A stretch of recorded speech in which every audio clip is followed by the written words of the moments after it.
since about last September. I think I bought the series.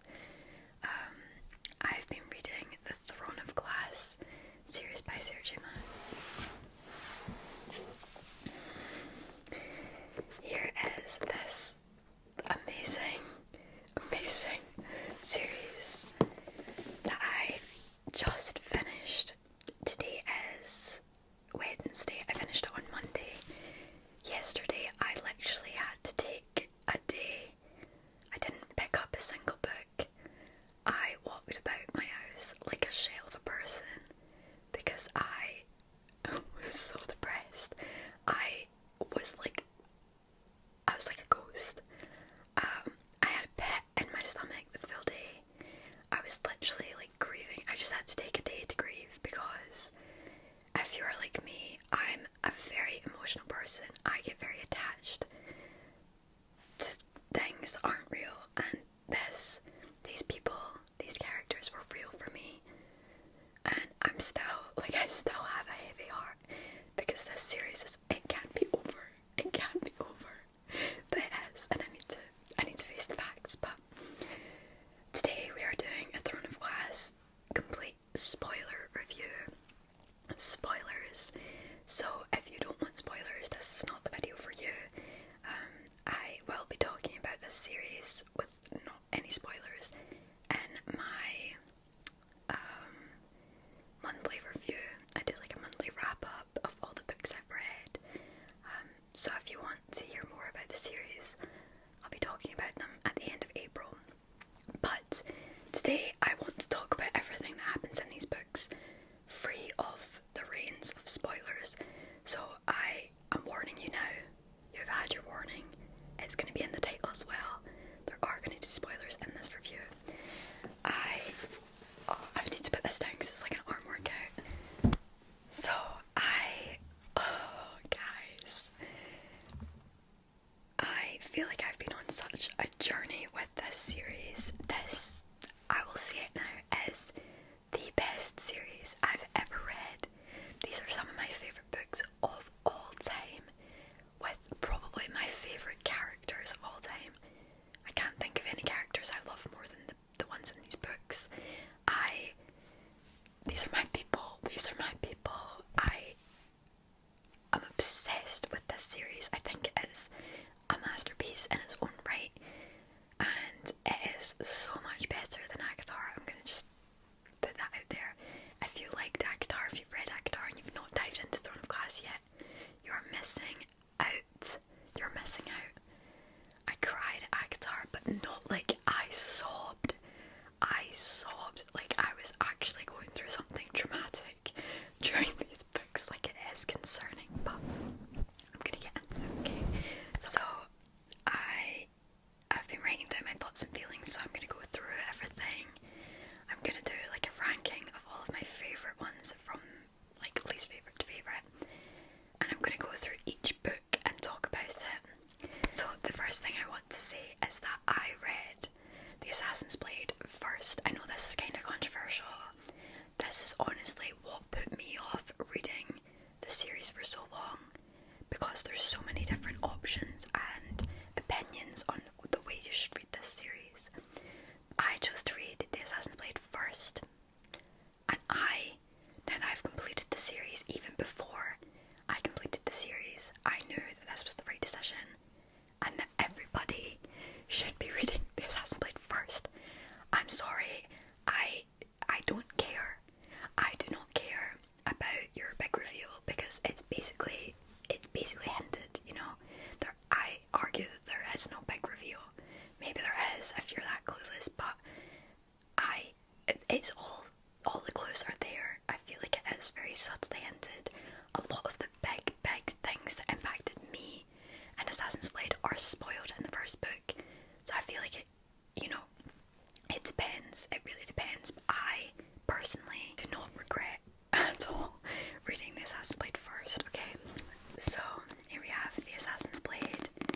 This is chronologically the first book of the series. You could read it, I think it's definitely before Queen of Shadows, but usually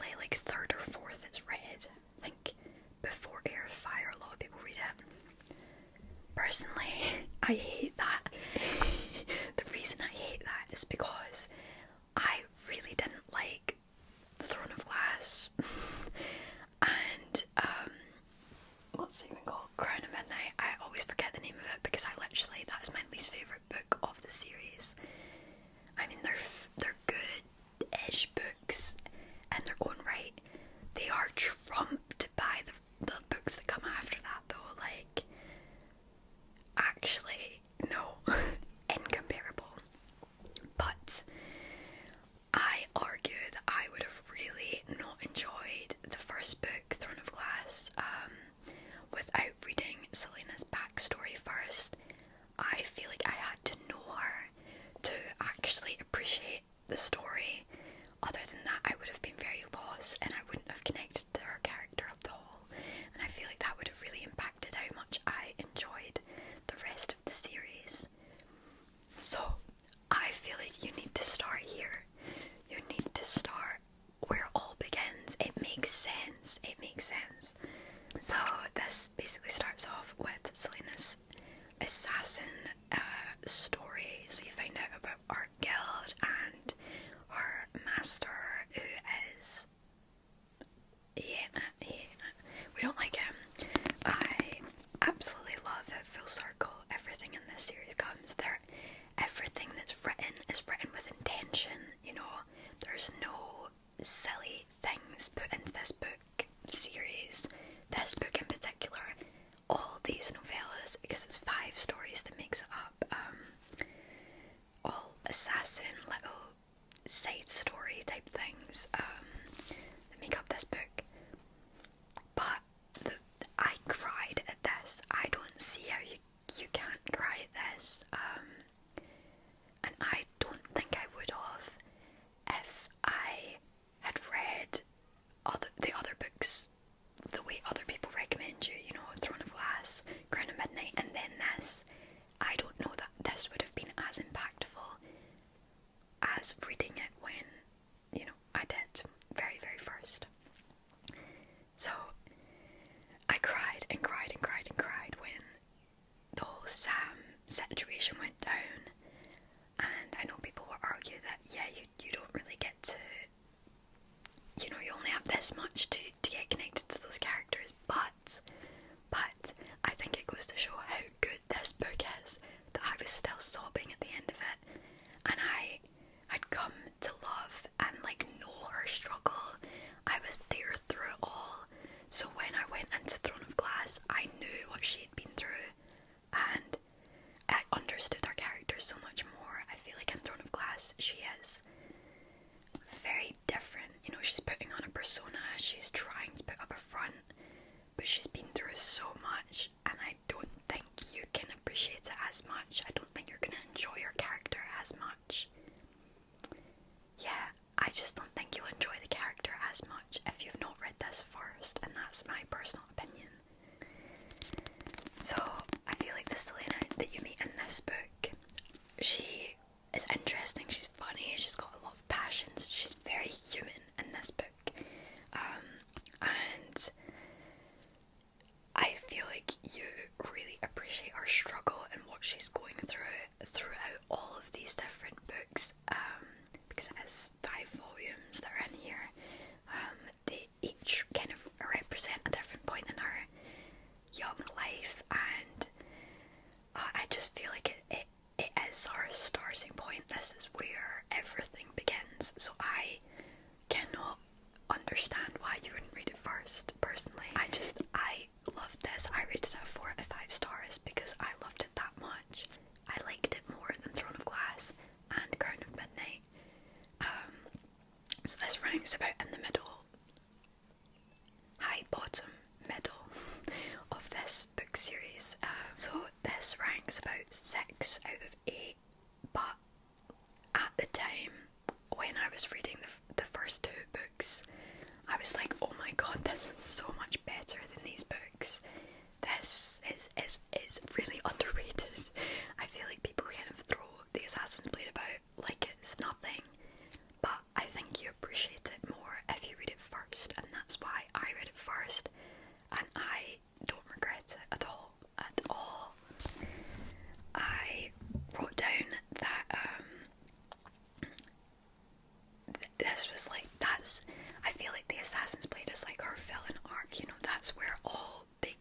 romance. Obviously she's got a lot of reasons that you find out along the way, but yeah, going from Assassin's Blade and then jumping into Throne of Glass, I was so pleased that I chose to do that. I rated this 3 out of 5 stars, and honestly, that is kind of generous. I feel like the book that I expected when I read the blurb of this is not what I was given. This book makes it out that there's going to be trials and challenges, that Selena is thrown into this match of champions to be crowned as the King's champion, and she is up against is it like 23 murderers, thieves and warriors in a deadly competition. She will be released from prison to serve as the King's champion. So I really had high hopes for this, but then you get into it and the challenges and the trials that they're going through are side story at best. The romance, which I wasn't expecting, especially when you read the Assassin's Blade, there's romance in this. To be honest, I really love Dorian. Okay, Dorian is one of my favourite characters throughout the whole series, which is kind of a bit bittersweet because although he is a very main character throughout the best part of the series, he doesn't really get as much, I'm going to call it screen time even though it's not screen time. He doesn't get as much page time as he deserves, in my opinion, especially in the later books. I was really craving more Dorian, and yeah, I feel like so much more could have been done with this character, but you do get a lot of Dorian in Throne of Glass. This is where you meet him and Cole. I'm not going to say his name right, his name is Cole, okay, end discussion. So what I noticed going into this is that, yeah, the romance, the kind of court politics, the political mind games of the royals, the upper class, that's what this focuses on. It doesn't focus on the trials, which is quite disappointing because I love trials.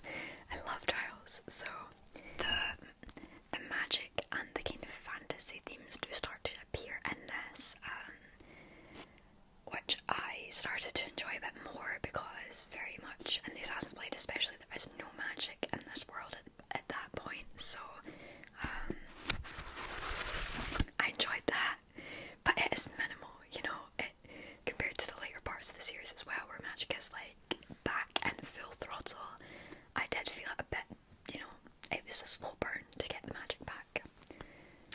The second point I wrote down when I was reading this is that it reveals most of the Assassin's Blade plot as Arwen's betrayal is hinted, but I feel like you surely pick up on that by the point that if you read it 3rd or 4th, surely you kind of already know what's going on. So I don't know.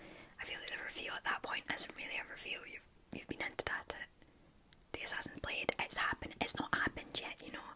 There is no way to hint at it. So that's why I enjoyed it, and I still thought it was a great reveal when it happened in Assassin's Blade, you know. I don't know. I just want people to read the Assassin's Blade first because I think that is where it should stand, but not everyone's going to agree with me. So, yeah, it's much less focused on the action. I do love Nemea in this. I actually really, I'm a bit upset that she's not in this story more. You know, you find out later on why that it's been her whole plan, and I love that. But it is a bit bittersweet that she's such a good character and she leaves the series far too early. Yeah, that this is a very, like, she's slowly coming back to herself, she's slowly getting to trust these people, she's slowly revealing parts about her past, and I thank Dorian for that. He is a little gem. He's a gem, and that is the saving grace of these early books, is that you really get to focus in on Dorian.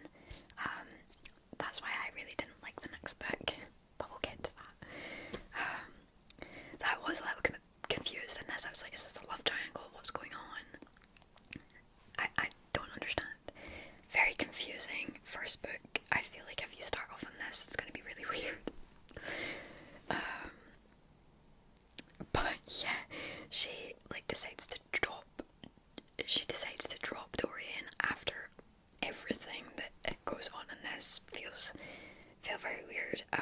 I think I spent the whole book of this confused. Does she like Dorian? Does she like Cole? Who's she gonna end up with? Is she gonna end up with either of them? Because as much as I love Dorian, I didn't really see them together. I feel like Selena has such a mighty personality that you don't really get to taste until the later books. But I feel like you kind of see that in the Assassin's Blade, so maybe that's why I didn't like these early books as much, because it just, I don't know, she felt like she was dimming her light a bit, and especially when her relationship with Cole starts, I was like, girl, we ain't doing this. I was really deadly afraid that they were endgame, and God, I think I would have stopped reading the series if that was true. I'm so happy they're not. So I was pretty confused throughout this whole thing. I was confused because from what I'd heard, Throne of Glass wasn't romance heavy, but this book and the next book felt very romance focused. I wanted more action, I wanted more of the magic, more of the intrigue, mystery. And they were certainly there, but felt like the romance did take away from a lot of that. So, ending this, I did feel like, that had taken over, and I was a bit disappointed about that. That's kind of why I went with like 3.5 stars. But it just really solidified why I read the Assassin's Blade first. It was the best decision.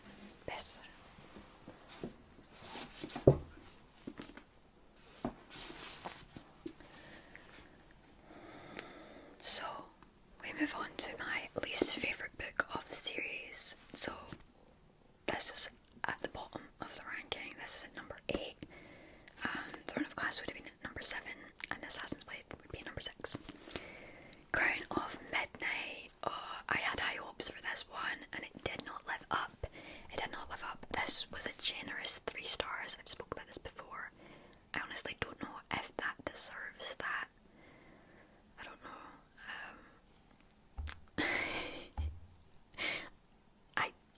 I honestly don't think it does deserve that. And like my personal heart of hearts, I feel like I wouldn't rate it a 3 star. But okay, let's get into it. So again, in my notes I wrote way more romance than I was expecting. Where's the action? So this kind of, the blurb lets you on to believe that this is going to be, her, she's the King's Champion now, she's won, and she's now free to be her assassin self and do all of the things she gets to do now that she's no longer a slave, she's no longer anyone's bitch. But she's still the King's bitch, and she kind of rebels and like stops killing all of these people. But the main reason I don't like this book is because her and Cole's romance was like, it actually had me pulling out my hair. I hated it. I'm sorry, I don't know if people out there actually liked it, but it was very, very painful as someone who didn't know what was going to happen. I had no spoilers going into this series. I had no idea who she was going to end up with. And I love Dorian. So the way that her and Cole treated Dorian in this book was actually painful for me to read about. I felt like they were very cruel, especially when the whole last book was kind of about her and Dorian's bond. Out of, that was the one she picked. So then Cole comes into it, and I was like, where's the bro code, It was weird. It's very weird, and there was a quote in it that actually made me cry. But even as he walked out of the dining room, part of him realised that his magic, that he was the least of their concerns, because even since that first day in Dovier, this had always been about them. About who? About who? Sorry. When he was an ass to her while she was being freed from being a slave, that's when it started. No, maybe I need to go and refresh my memory, but he was not good to Selena in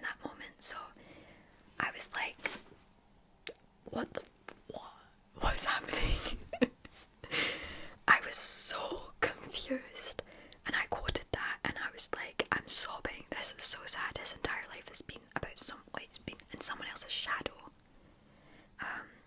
He's never been the main character, and I was like, I need him to get his happy ending. I need it, and to be honest, did it? I mean, it did in some capacity, but I don't know if I'm satisfied with Dorian's story. Like, I know you can't win them all, but his story is really, really heart-wrenching, and this is just his origin story, you know.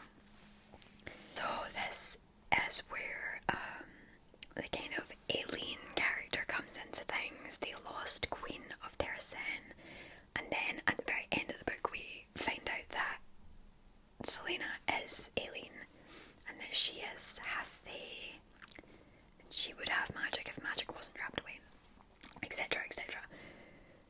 That is the saving grace of this book, because all of the other Cole romance stuff, no, I actually despised it. And his character in these early books, I hated his character.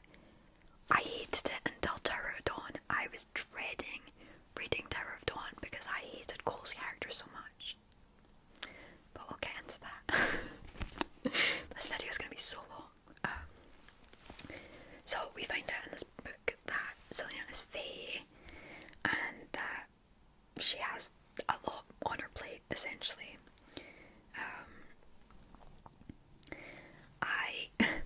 Something that really, really irked me about this book is that she calls Cole her home, which is what I would think it was at a time a reference to Sam, because Sam was her home before he died. But it just felt ridiculous for this man to now be her home. I was like, girl, there are more fish in the sea. Please, before you lock it in, please don't think about this.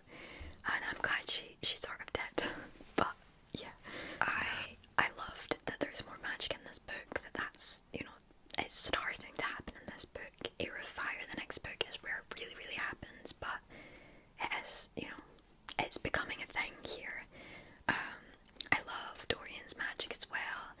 I just felt so sorry for him throughout this whole book, and I did write down a few times that he needs a lot of character development at this point, and he needs to grow up here, because he lets those two walk over them. They are so selfish in this book. I'm sorry, I love Selena, but in this book, I couldn't, at some points, I couldn't stand with her, and that was painful. But I blame it all on Cole. So I was so scared when Cole found out that Selena was part fae, that it was going to be an enemies to lovers throughout the rest of the series, because he hates magic so much. I think I just really didn't like how close-minded Cole's character is in the early books. He despises magic and just anything that he can't really comprehend and that he's not used to. So the way he acts towards Selena after he finds out this, I was like, is this going to be an enemies to lovers? I was so scared. But thankfully it's all okay. I loved the reveal that she is alien, but I did kind of suspect it. I feel like the hints are there, you know, this main character. I feel like I just couldn't understand how they couldn't be the same person.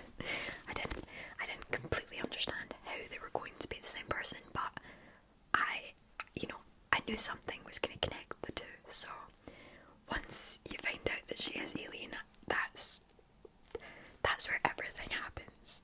So that's where we get to Heir of Fire. This is where the series begins, in my opinion. Kind of like how Akatar doesn't really start with Akatar. You don't really get to enjoy the series until the later books.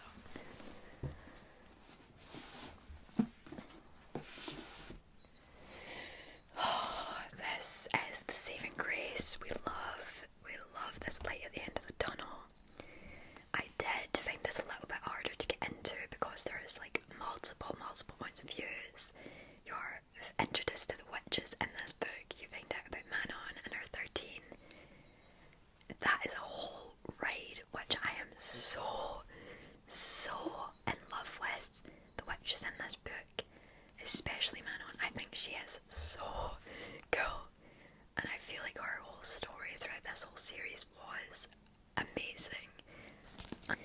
this did feel like a bit of a slow burn, but I did rate this a 4.5 out of 5. So not quite 5 stars, probably because I felt like at the start it was a little bit hard to get into, just hard to adjust to things. But despite the different pacing, the different setting, etc., I absolutely loved this book. I loved the new characters, I loved the witches and the wyverns. Yeah, everything about that is so fun, and it is such like a refreshing new part of the story as well. We are introduced to Rowan in this book. Rowan is everything that we needed. He is the one. See, when I was saying that Selena, Aileen, she was kind of like dimming her light, he sees her light, he turns her light on and enhances her light, and it's just so beautiful. And this series of them is so beautiful. I was so scared that they actually hated each other in this book. I was like, no, I can feel deep down that you're meant to be. And they were. They actually were.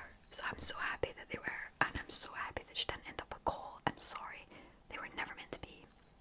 So when we were introduced to Rowan, I love their little enemies to lovers trope, because they actually do hate each other. They're both going through so much when they meet that, you know, it is not insta love, it is insta hate, and I feel like that just makes it so much more satisfying when they actually do start to become friends. They were never friends, they were in love. But I absolutely adore this book because, again, we're introduced to the witches, but we're introduced to Aileen as this fireheart who is so strong, and she picks herself up for everything she's been through in these first 3 books. She becomes so strong, so powerful, and so fierce, and just amazing in this book. I loved watching her grow and watching her heal, and watching her hate go was just the cherry on top. We're also introduced to Aiden, who is a major part of the rest of the series, who is Aileen's cousin. I really thought that Aiden was going to be a bad character. He, you know, has this facade at the start, and I was like, is he a bad guy? But he turns out to be a good guy. But I have like mixed opinions on Aiden, to be honest. He hasn't like a main character. I feel like he doesn't get as much maybe like character development as I would have hoped. So in the later books he did frustrate me a bit, but I was happy that he turned out to be a good guy in this, and that Selena still has this family member out there, which was quite exciting.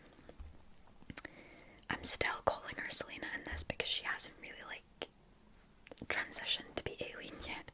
I quite liked the contrast between like Manon and this is so powerful and so badass, and so she's like everything I ever want to be. She's so cool. And then we have Selena, who is so lost and so hopeless and so down after Nemia's death and everything that happened in the castle. This is like her queen origin story. Now that I've finished the series, I'm looking back on this and I'm like, this is where they were babies, you know. This is before they went through so much. But I kind of forget that this all happens over a very small time span. It's like a year or so, I swear. They say it a lot in the final book that, you know, this time last year, and I'm like, this time last year? This feels like it's been years, but it's not. But I do feel like this is where our 2 queens really start to come into their own, really start to try to like choose what they want for the world of their people and what they want to be as rulers, which is really cool. Again, in this book I was very confused why Cole hates magic so much. Kind of ironic because of what Pterodon is, but Pterodon is his saving grace, so I'm glad it exists. When the big fight in Wendelin happens, comes out and Rowan saves her. That moment is so special, and I feel like their whole journey from there onwards, when she finally tells him everything, her whole story, and he starts to tell her about his story, that is just, I was so excited. I was like, oh my god, it's happening. It's actually happening. And I hated, this is really where you start to like hate Maeve, especially for her blood oath that ties Rowan.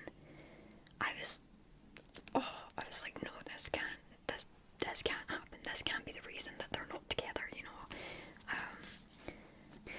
So I knew there was something special about Rowan and Aileen in this book, because they have these silent conversations, and I was like, this sounds a lot like Akatar, kind of bonded, fated mates situation where they have like a tie.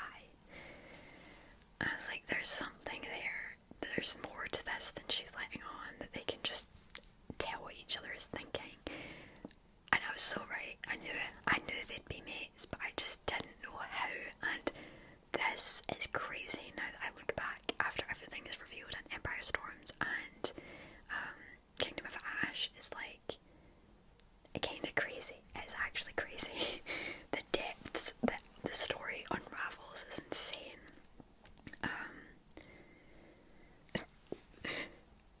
I wrote down boring. She's still thinking of Cole. Get over it, girl. Because yeah, she was still thinking of Cole while Rowan was next to her. Girl, get over it. I was like, please, get over it already. But she was convinced, she kept trying to convince herself that there was nothing romantic between her and Rowan. It's like, girl, there is depths and depths of romance there that you've yet to unlock. Please, just forget about Cole. Forget about him.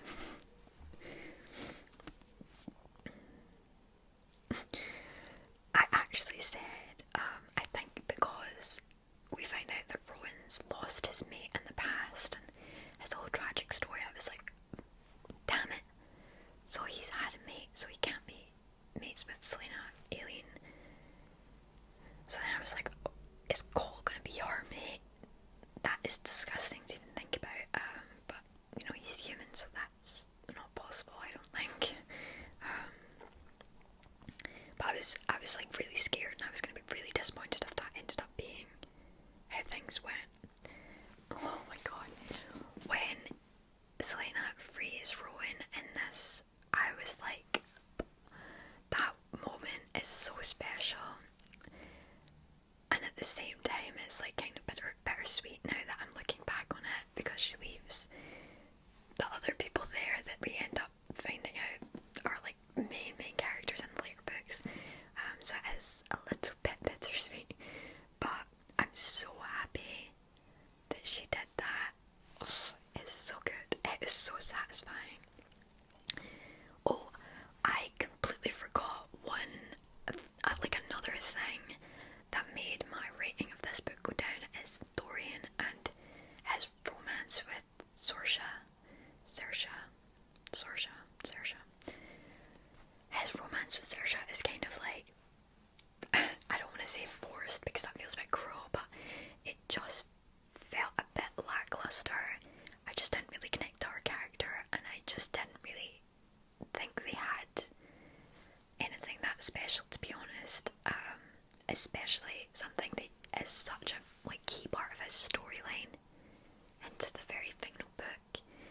It just, I don't know, it didn't impact me as much as it should have, I feel. Maybe I'm alone in that, but when she died I didn't cry. I was just more upset for Dorian because I knew that he was really, really, really upset about that. And then obviously he becomes enslaved by a Valg prince. That is like the worst ending for him ever. But I just didn't really connect to her character. I don't think we really saw enough of them to have much of an opinion. But yeah, I felt like that was really weird. When Selena decides she is going to go back to Rifthold without Rowan, I was like shaking in my boots. It's fine. It's fine. It all works out. But this really is where this series begins for me. Like, this is where all of my ratings go to 4+ stars. I just love this book from here on out, or this series, and I feel like this just gives you such a taster for what you're going to be in for. So, Heir of Fire is probably about 4 out of 8, the 4th out of 8, so it's very midway point. I love that, but then we get into books like Queen of Shadows. This is probably tied with Kingdom of Ash as my favourite out of the entire series. This book, it is juicy. It is so juicy. So that's another 4.5. I rated it 4.5, but I think it is probably a 5-star read for me. I think I was being very stingy with my ratings. So Queen of Shadows is definitely up there with Kingdom of Ash for my favourite in the entire series. When I read this blurb, the literal first thing I wrote is I was looking for Cole's mention in the blurb, and he's not mentioned. So I was like, ooh, maybe he's not important anymore. I love that this is where Aileen becomes Aileen. She ditches Selena. She's no longer that. She is Aileen, and she is ready to fight. This is so good. The action in this, the story in this is like, it's unbelievable. So this is kind of her like revenge story against Arwen as well. Lysandra comes into this book. This is where she comes into the story in this book, and I love her character. I love the relationship that she has with Aileen as well. I think it's very special, and it's one that it's kind of like underrated. Guys, at the end of Heir of Fire, I kind of thought that maybe Cole was on his redemption arc. Maybe he was going to become better at some point in this series. No, this whole book makes it fall flat on its face. He is so insufferable in this book, and so awful to Aileen. It's like, it actually made me so furious at points. Like, so furious. I was like ready to give him the benefit of the doubt and I thought he was going to be more open-minded about magic, and then he would just like squash it, and he would just do something else that was so annoying. So he definitely drags this book down a little bit. It's still a great book, but he's very annoying. There's another thing that Cole does that really irks me. He gets annoyed at Selena for not freeing Dorian, even though that's supposed to be his job, not hers. And I was like, what? You sent her away. He's the reason that she wasn't there to help, and yet he gets mad at her. Oh my god. The fury that he makes me feel, he actually makes my blood boil. But I get that they're like exes at this point, you know, and there's a lot of emotion there, but he needs help, and I'm glad he gets it, because this was insufferable. See, when you compared this Cole to the Cole you experience in Tower Dawn, black and white, they are like different people. So I'm so happy that happened, or else I would not have been able to go through a whole Tower Dawn with this Cole. No, I actually wouldn't have read that book. We also meet in this book Elid. I call her Elid, but I think her name is something, it's pronounced another way. I don't pronounce any other names right. We meet her in this book, and her character, guys, her character is so good. I love that she doesn't have magic, and she's injured, but she doesn't let any of these things stop her. She still becomes one of the most brave, amazing characters in this book, without magic and without strength. She's like her own force. She's so cool in her own way. You know, she doesn't fight the battles, she's got that like that scheming little mind in her, and she can read people really well. I just think her character is written really, really well for a character that could have been written kind of boringly. I think, sorry, there was a magpie. I think that she was written really well. I was very pleased with how her character developed throughout the series. This book, the whole breeding in Morath and everything that happens in Morath is like, makes my skin crawl. So when the witches, Manon and everyone escape, it is so, so good. But obviously that comes with like a lot of struggles. But the whole situation with Caltaine, I felt so sorry for her. And I judged her so harshly in the first book, the Throne of Glass book. I really, really didn't like her character, and obviously she's written that way for a reason, but in this book she is a force, and you actually appreciate it so much.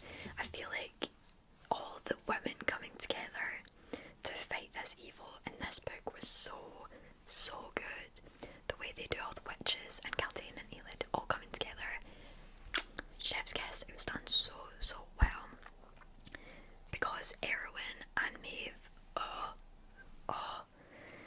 especially in this book, anytime she's with Erwin, anytime she's with the Duke or anything, they make my skin crawl. And I feel like after this, in the later books, the kind of evil that's going on in Morath with Erwin and all of his army Valg that he's creating, it's made worse because you've experienced it in Queen of Shadows. So this is such a key point to making the later part of the series even creepier and even more disgusting, because you know the horrors that are going on there. You've experienced it firsthand. So I like knew that Manon and the witches had to switch sides at this point in the series. I was like, they need to think about what side of this war they're actually on, because I don't think Erwin's just gonna like let them roam free and let them have the wastes after everything. Like, they need to think, and I'm so glad that I was right, that they did. And I feel like in this as well, this book is very much moving away from the romance and just getting more into the deep lore of the series, and all of the magic finally coming back into it. Like, these books are not, the later books are not focused on romance at all.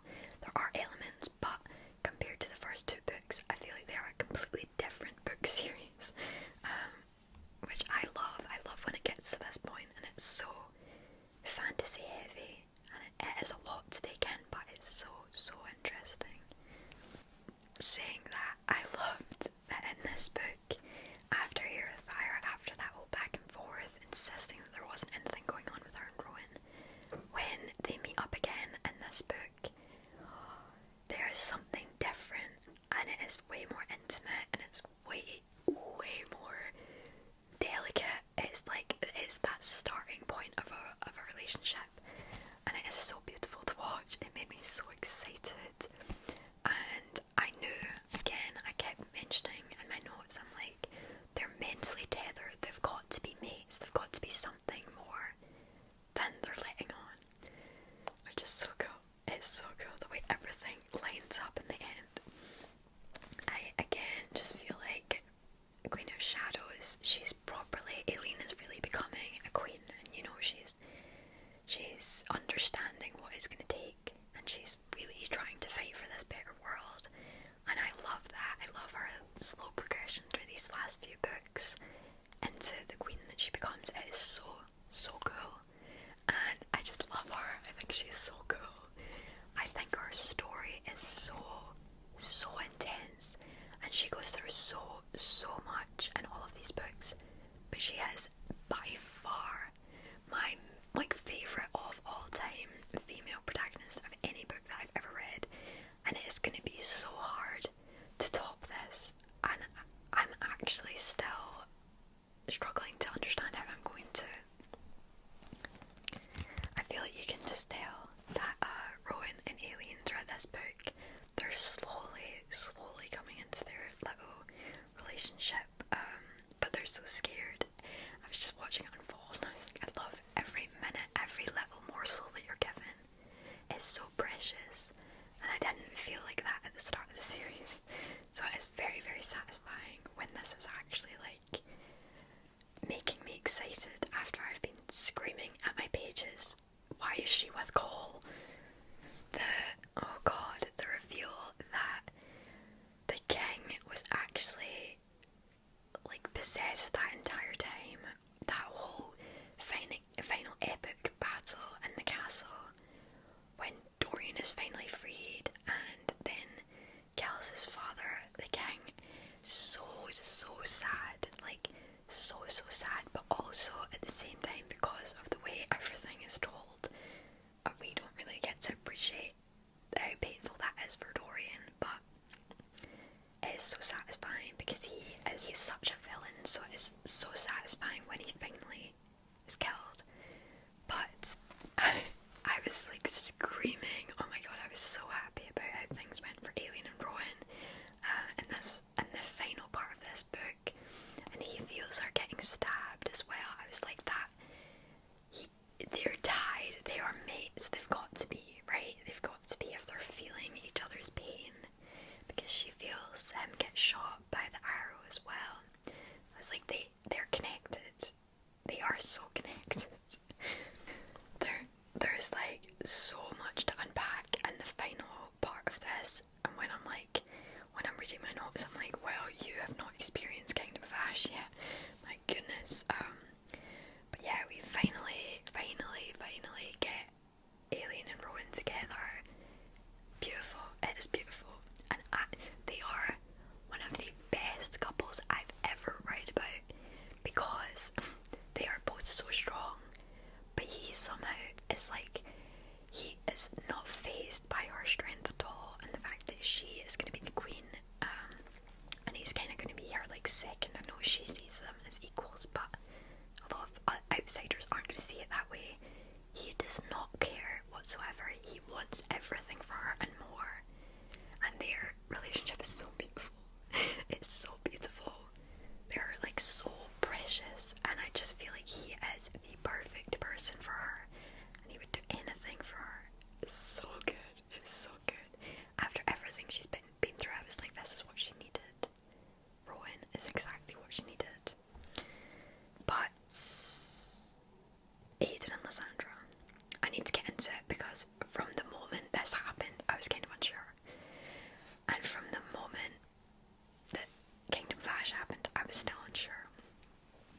I just don't know how I feel about their relationship. I don't know if it just wasn't like delved into enough. I really don't know what it was, but I love Lysandra. I love her, and I just don't really love Aiden as much. I feel like he has a lot of like bad moments, and yeah, I don't know, there was something a bit lacking for me there.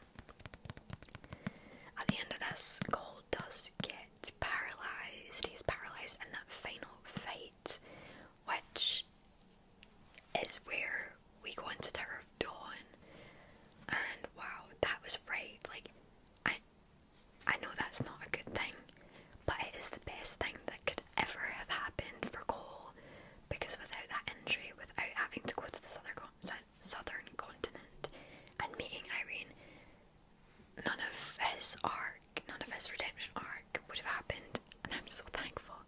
I'm so thankful that he became a nice, bearable person, because I was shaking in my boots thinking that he was just going to be unsufferable the full time, but he wasn't.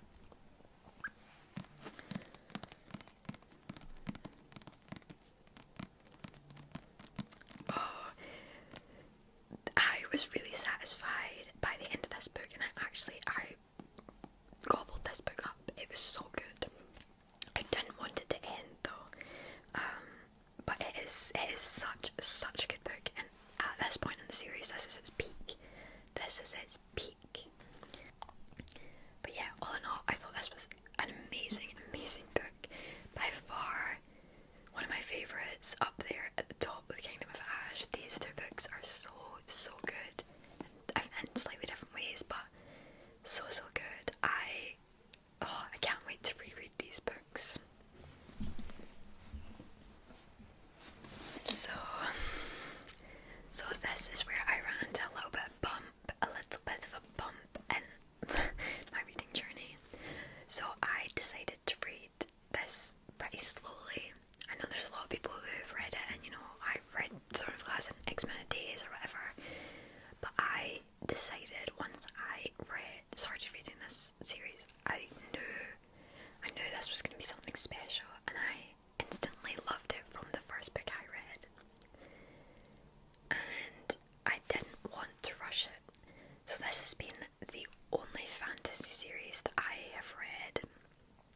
since September last year.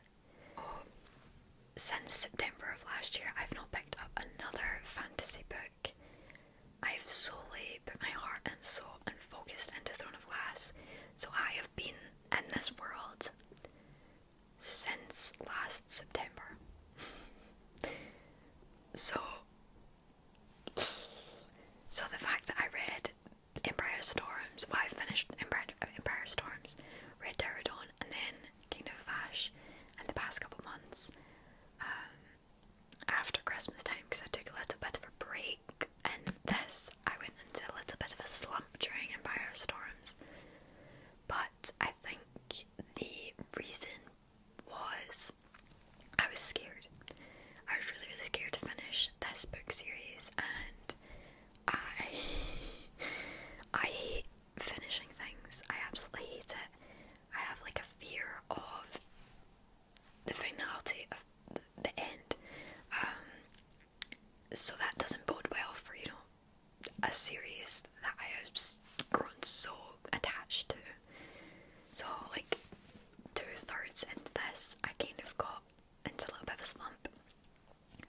Picked up again early this year and dived back in. And this book, guys, I feel silly to even say that I went into a slump, because this is really, really good. I took a little bit to get into it, obviously, but the pacing of this book is really, really good, and it is really, really juicy. There's a lot of action. There's a lot going on in this. The ending, guys, that was one of the peaks of the series for me. Oh my word, I was not expecting that. The reveal where Aileen has planned all of that. She's planned all for everyone, for Lysandra to take over as her, for Aiden and Lysandra to have heirs that look like her so that it would be believable. It is insane when everything clicks into place. I was bawling my eyes out at the end of this. It was insane. It was actually insane. I was so upset because I love Aileen, and I was like, no, this can't be her end. She can't just sacrifice herself and that's it. I refused to believe that that was the end for her. And I felt so sorry for Rowan. I felt so sorry for him. Her finally accepting that they're mates, and she knew, and she didn't tell him because of everything he went through with his fake mate. I just could not believe how everything clicked into place in that end bit. It was insane. It's one of the best reveals I've ever read in any book. I just thought it was so cool. I really thought it was so cool. I got really, really annoyed at the start of this book when Aileen is refused entry into her own empire by Darrow and the rest of the Terracin Lords. I hate them all. I was so infuriated. They were like, no, you need to prove yourself. And hell does she prove herself throughout this book. Especially that ending when she gets all of her favours from everyone that she's ever done anything for. Crazy.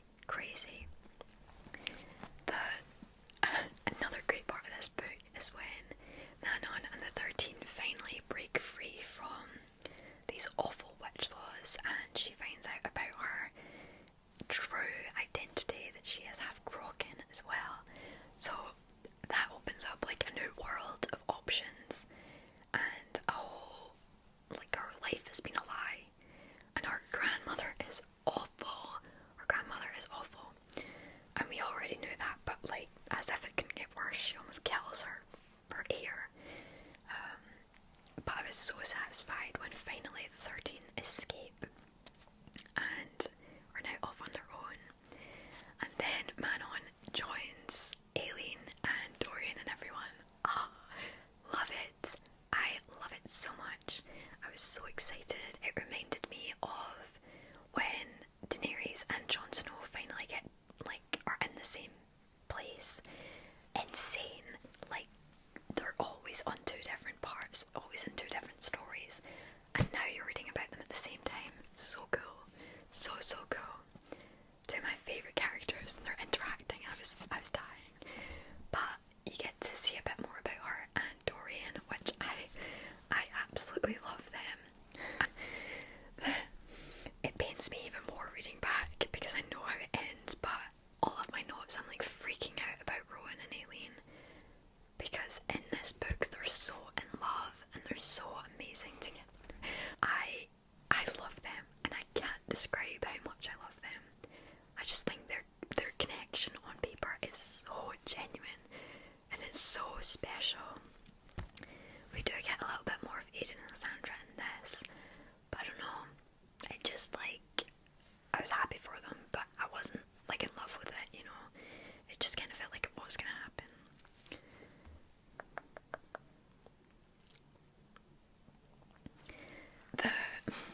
The big fight on, what are they called again?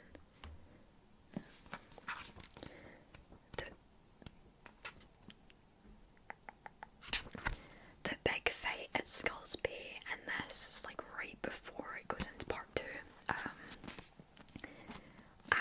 That's when I started to worry about, when do we start worrying about main characters dying?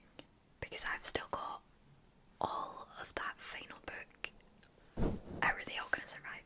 How are they all going to survive? So this is what got me scared, especially when I got to the end of the book. I was even more scared. But yeah, that big fight in Skulls Bay, that's where my fears started to grow. And then even more so when the final battle against Maeve happens. Shaking in my boots. I was shaking in my boots. But I love that Rowan's family end up turning onto his side. That was so cool. I noted down that I feel like the kind of female to female main character powerful dynamic that we have going on with Aileen and Manon, I feel like that's quite rare. And I feel like I've not read many books where we have two very hot-headed, strong-minded young queens who are in the same space, who are both main characters in this book, and I loved that. I really loved watching them kind of butt heads and the way they have their own little relationship. So interesting, and I love it. I have such mixed feelings about the Aelid Lorcan kind of situation that goes on in this book. I had a love-hate relationship, okay? At times I really loved it, and I loved their little bond, but at times I really disliked Lorcan. Like, he is kind of unbearable. And even more so when we came to the end of the book and he crawled to Maeve. Pause, let me throw up. I was screaming the fact that he betrayed Aileen in order to save Aelid, of course. Different story. I love that he is so protective of her that he would do that, but the fact that he betrayed Aileen and brought Maeve there, ended up sending her away in an iron box to her torture. It actually gives me goosebumps to think about it. That is where I couldn't stand Lorcan from that point forward. I was like, no, I don't understand how this could get any better. I have a note about the moment that Aileen realises that she needs to die to forge the lock, that she is the ghost, and I was just concerned because I thought she was pregnant, and I was like, let's not be pregnant, please, let's not be doing this. But realistically, she just realised that she is the ghost.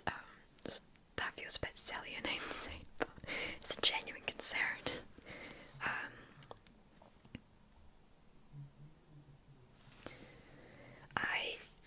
I did enjoy the Lorcan Aelid romance, but as I said, the end of it kind of ruined it.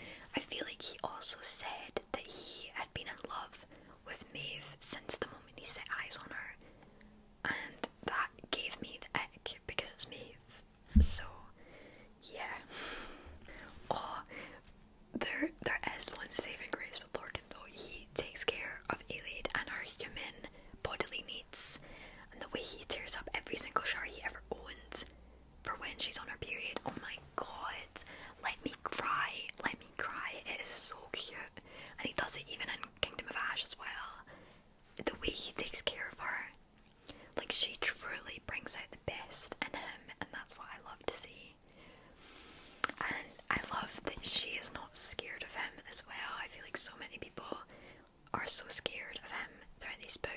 this magic and all this darkness that he cares about, but she's just like, yeah, whatever, like, you're not that scary. And he's like, what? You're literally a human without any magic. But it's funny. Another part of this book that I absolutely love is that we have Maeve's other Blood Oath guys, Gavriel and Fenris. I love these characters so much, and it made it so difficult knowing that they were still tied to Maeve while like somewhat getting to taste freedom. Oh, it was so frustrating, but Kingdom of Ash saves the day. Yeah, so we have like all of Maeve's Blood Oath strong females out on the scene in this book, and it's so interesting. They've all got little dynamics, and they're all so different, but they're all like brothers, and I love that so much. It's so special.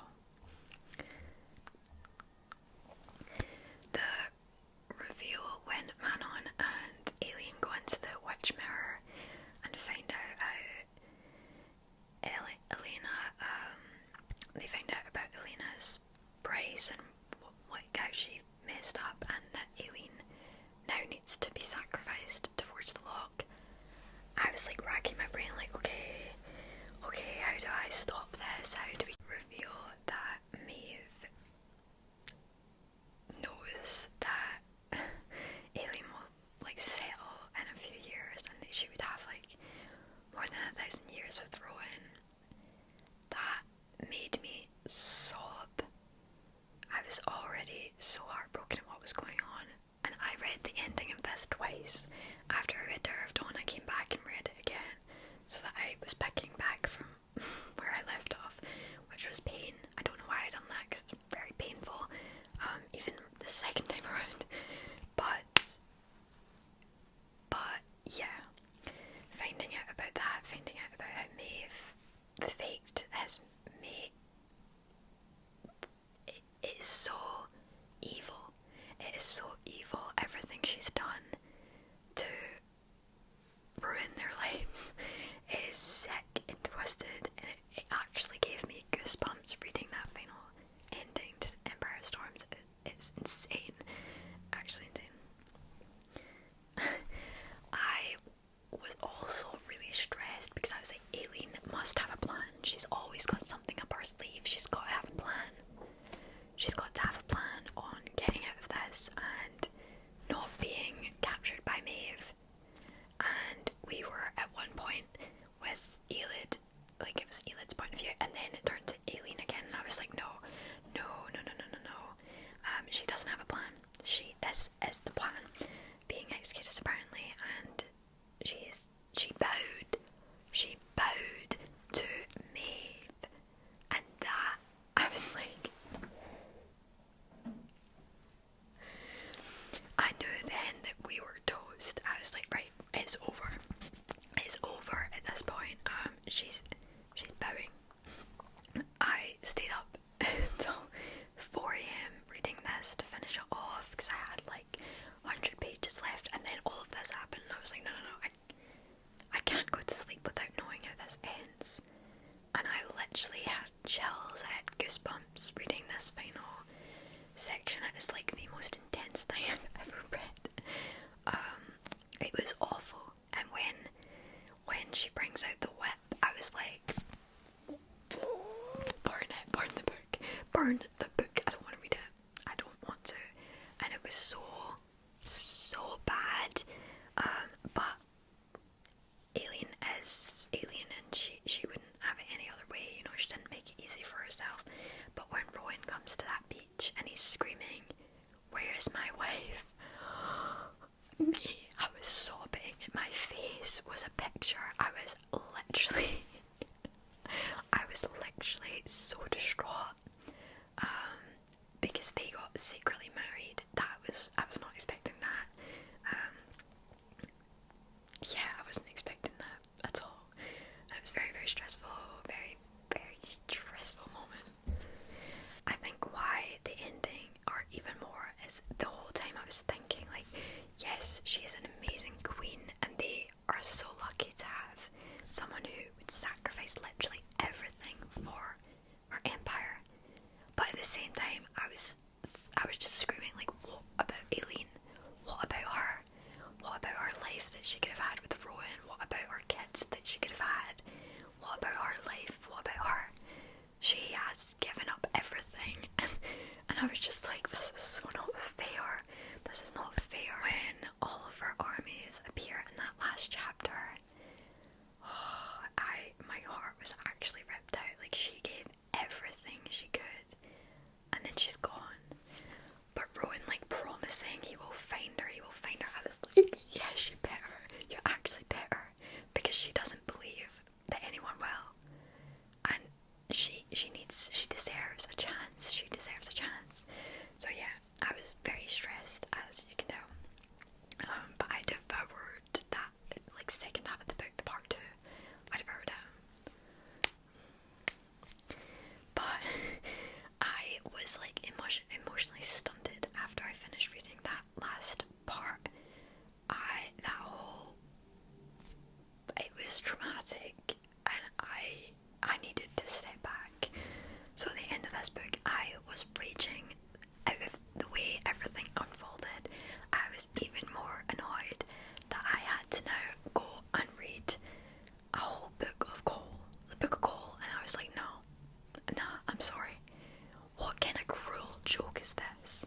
That Aileen is now Maeve's slave, and she's been captured. She's in an iron box, for God's sake, and she's gonna be there. She was in my mind that whole time.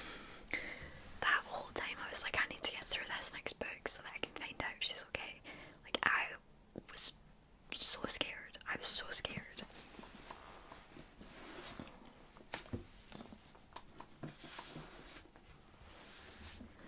But guys, I come bearing amazing news. This book is not something that I should have feared at all. Why was this a really good book? Like, I don't understand why people give this so much grief. I really love this book. So my Empire Storms is my third favourite in the series. This is probably fourth. I'd honestly see this as fourth. I know fifth Heir of Fire then this. Probably, yeah. Sorry Pterodon. But they're all very closely knit in the top 5, you know. This was like it's a 4-star read for me. I thoroughly enjoyed this. I love the southern continent. It is beautiful. I think it is probably the place that I would most want to go and visit out of this whole series. The way that it is described, it sounds magical.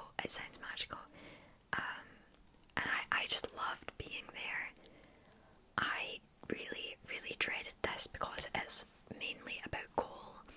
We do also have a kind of like side character part of Nezrin, who we have like briefly met in other parts of the series, but honestly, really, really loved this. It is quite dense at some parts because you have a lot of the like southern lore coming into it. It's like a whole different continent, very, very different from the northern continent and their culture and their ways. So you're learning a lot about their ways, which I loved, but it is quite dense. Like at the start, you're reading a lot of information to get through, you know. But it's like refreshing. It is very refreshing, and especially after Empire Storms, I needed this palette cleanser, and it is that kind of bittersweet that Cole's having a great time. I mean, he's going through a lot, but he's meeting the woman of his dreams, Irene, in this. I love her. Hello. Oh my god. And I instantly knew that she was from the Assassin's Blade. I was like, oh my god, the connection is finally here. And I love that. I love that the Assassin's Blade is so key, and it all comes full circle. Everyone from the Assassin's Blade plays a part in this story. So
is there to rally an army from the south to go and help the north in their fight against the Valg. So, you know, it is a different kind of pacing, which is why I'm very glad I didn't tandem read this with Empire Storms. I think it would have been very jarring to be reading back and forth with the pacing that was going on in Empire Storms. But saying that, when I go back to reread this series, maybe in like a year's time or whenever I feel like it, I do plan on tandem reading just to see what it's like. And yeah, I feel like it will be more satisfying when you finish both of these books. Then you get to go into the big finale rather than like reading Empire Storms and then going like back the way and having to read to catch up, you know. So yeah, I am intrigued to see what the tandem reading is like, but for my first read through, just because the pacing is so different and the stories are so different, the structure is so different, I feel like it wouldn't have, I wouldn't have enjoyed it very much. But yeah, I will do it in the future. I'm just happy that I separated them for my first read. So, what do I have to say here? When I started this, I read this very, very quickly, which I was pleased with because I thought it was going to be a struggle, but it was actually I was pleasantly surprised. I was very intrigued by the storyline, so yeah, it was actually surprisingly quick to get into. I was sympathising with Cole and I was like, what's going on? What is actually going on? I was so confused. I was feeling all of these positive emotions towards this man who I've only ever hated in books before. It was very confusing. Very, very confusing for me. But I genuinely enjoyed his chapters the most in this book. And I loved Irene's character every time she was in the room. She is literally like the sun. She just brightens everywhere she goes. There was a few points at the start, in particular, when he goes to like help her train the young healers. She does like a combat class, and she makes them take him off his horse, and he like falls, and it is so heartbreaking. I was like, oh, you've not done a good job there, Irene, I'm sorry. And that's like a former Cole hater. I was sympathising with this man, and I was like, oh, she's actually not treating him very well because she has reasons to. I enjoyed that their relationship was not easy and that they actually started off on a really rocky patch because of Irene's past with what happened to her family back home, with the like extermination of all the healers, when they were getting rid of all the magic wielders. It is really, really sad. But then again, you know, Cole wasn't responsible for that. He did serve the previous king, but he didn't kill innocent people. Well, he probably did at some. Well, no, he didn't actually. He didn't. He probably ordered some people to be killed, but he didn't actually kill anyone up until Selena was on the scene. But yeah, she is like kind of unfairly judging him without knowing his full story. So when that initial like horse thing happened, I was like, girl, you actually need to think about what you're doing here. This isn't fair. And I loved his healing journey. The like bond that they create as well is so special, and everything that he goes through, I feel like that was his own therapy as well. I loved this, and I feel like Cole really dug deep and came out the other side a much more grateful and happy and amazing person. Thanks very much to Irene, but he just went to like the darkest depths and looked at everything in a different perspective and came out the other side a completely different, better version of himself. And I loved that because I truly did not think I could like this man. I truly didn't. But he made it happen. He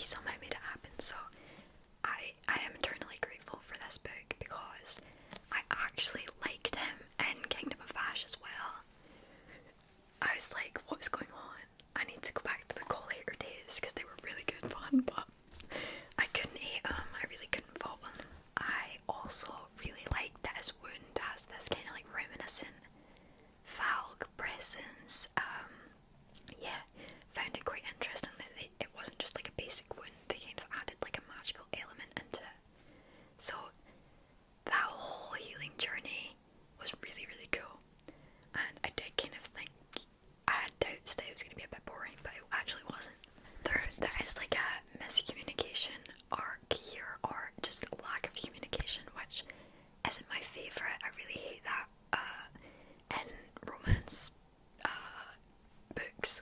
I hate when there's miscommunication or just lack of communication, because it's pretty easy to just talk to each other.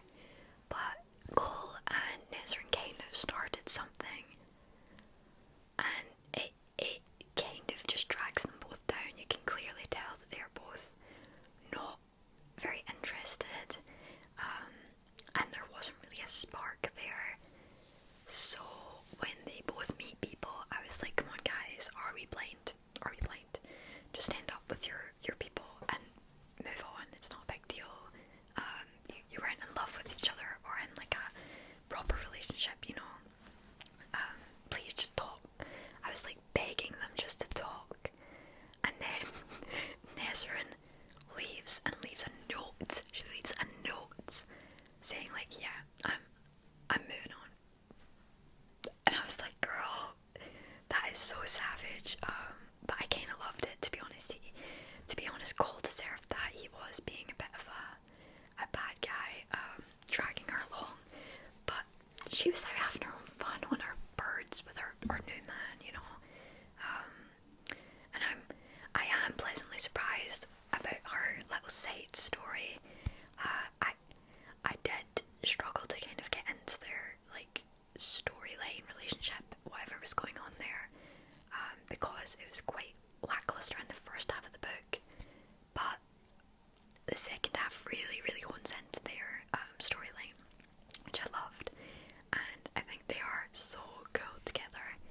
And she really gets her, like, she has this newfound family, which I love as well. I feel like she really got her happy ending. Love it. I love it. There was so much tension between Cole and Irene. I was like on the edge of my seat, like, please, can you become a couple already? I love you both. Please be happy. And it eventually did. 455 pages in, I screamed when they actually kissed. I was like, yes. I was so happy when they finally kissed. Like, 455 pages, and it was worth it. It was worth every moment. It was so worth it.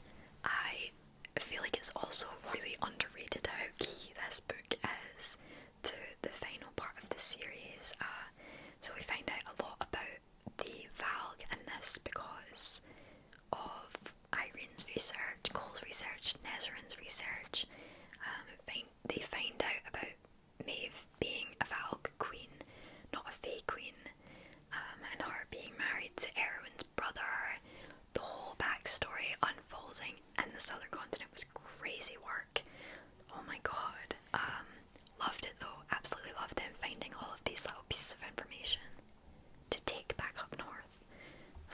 I also felt so different about Cole because it felt so much like softer and more natural and intimate with him and Irene versus when I was reading about him and Aileen. I was like, I don't see it, like, it just doesn't feel right. But I thoroughly enjoyed their romance, and therefore I think I enjoyed him more as well, because I just didn't see him and Aileen together. It was just weird. I literally was crying at one point.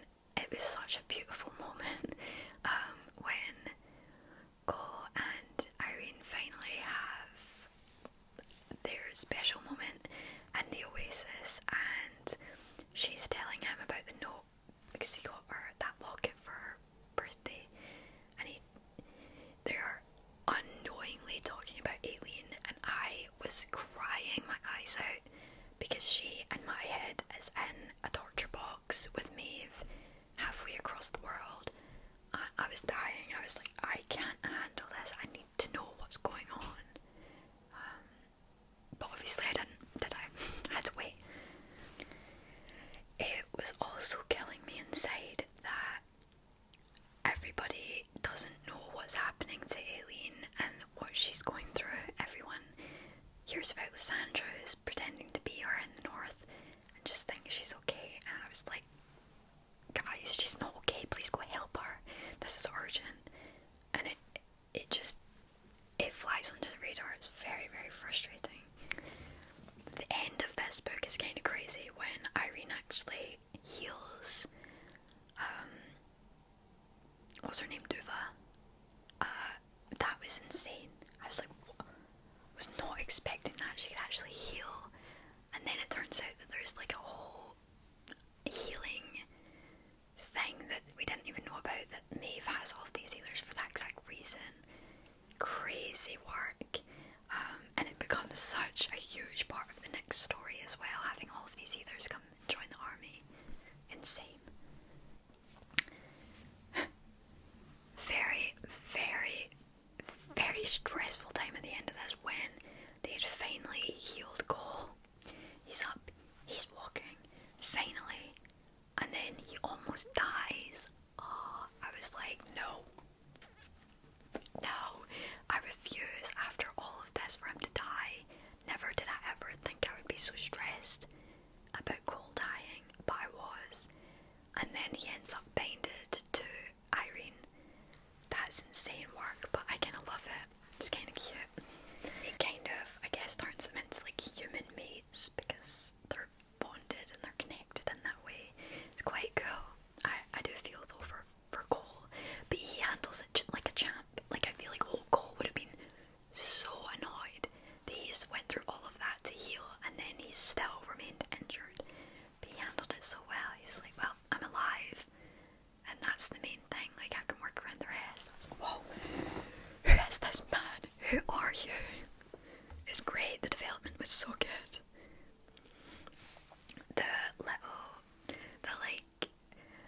Sartak becoming Sartak. I've been saying his name wrong, his name's Sartak. But him becoming the heir and then Ento Nezrin becoming his empress is nuts. I wasn't expecting that, but I kind of love it as well. It's weird that they'll be like ruling. I know it's over, so they won't be ruling anything, but in my mind, the world is continuing, guys, and I need to do that to not cry that it's over. But yeah, that they're going to be ruling the southern continent is kind of cool. I love that for them. Now, the end of this book, I was freaking out at all the time that they were adding on. 2 weeks to pack up. Now we've got weeks at sea, and the sea battle was already a month ago. I was like, guys, no, we urgently need to get back right now. Right now, this war is probably happening already, and you're late to the party. So I was very stressed, remembering that Aileen is in this box, and I don't know what's going on. I was like, I need to finish this and get straight into the next book.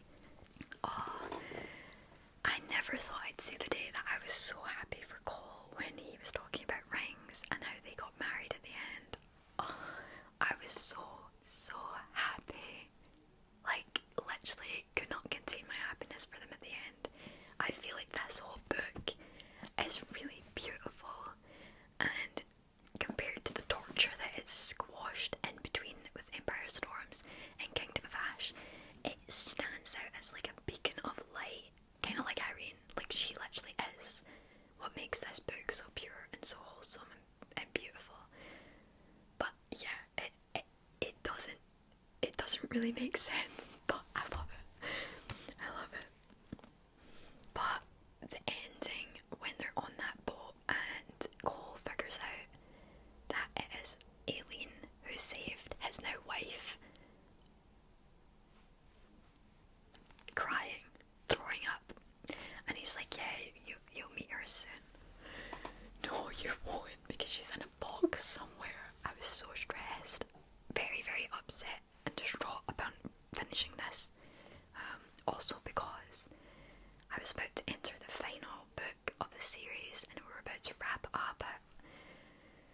The further I got through this series, the more distraught I became, because again, I hate finishing things, especially things that I'm this connected to. The final chapter being about Aileen in that box, I was not emotionally prepared after reading that. I was like, I can't actually handle the final book. I can't. Physically, emotionally, I don't think I'm gonna survive. So I wasn't really looking forward to that. But all in all, really, really good read, and I feel like I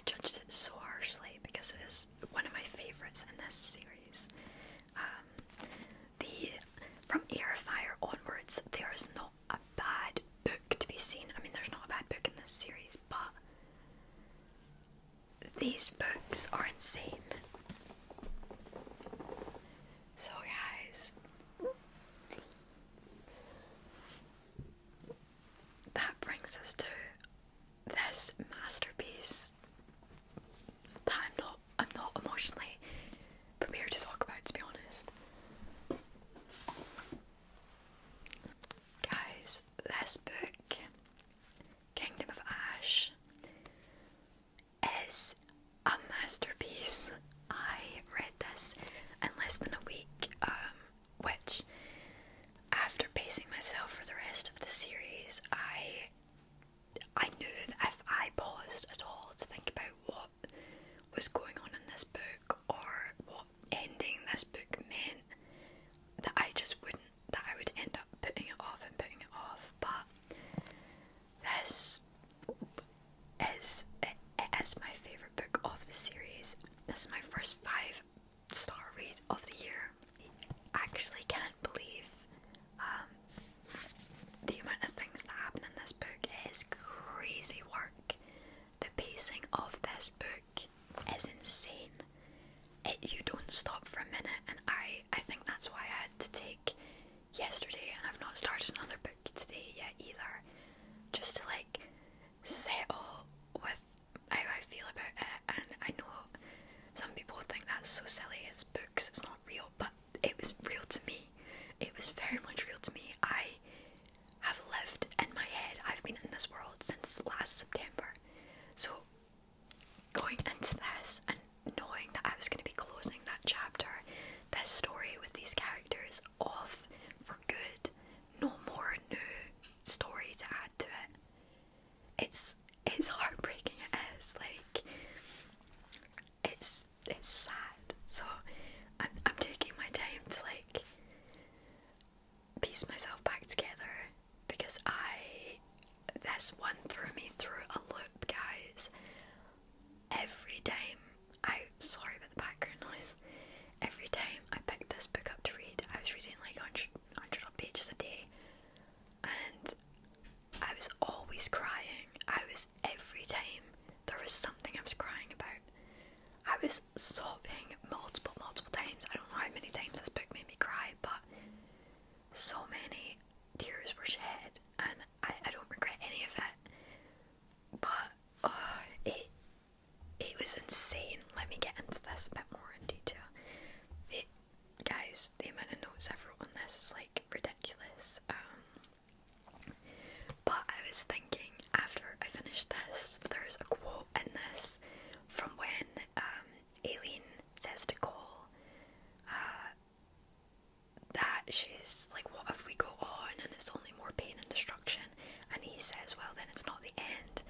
And I keep just replaying that in my head, that even though I've finished this and I'm going to go on to read a lot of other fantasy series that are also going to break my heart into millions of pieces, it's not the end, There's always new books and new series out there that are always going to make you feel and love the characters. So I'm trying to put on a positive front, because I am struggling to figure out how I'm going to top this series ever. I don't understand. So this big finale, almost 1,000 pages of chaos. So this is split into 2 parts. The first is allies and armies, and allies. And it is a lot of building up to, there is a lot of battles and a lot of fighting, especially with Aiden and Lysandra, who are in the north. I kept looking on the map to keep track of everyone, and so I completely forgot where Maeve's place is, and I kept looking, and I was like, where are they? I don't understand. She's not actually on the map. So I kept looking on the map, and I was like, I can't find them. I don't know where it is that they are. It's not on the map. Which feels like it should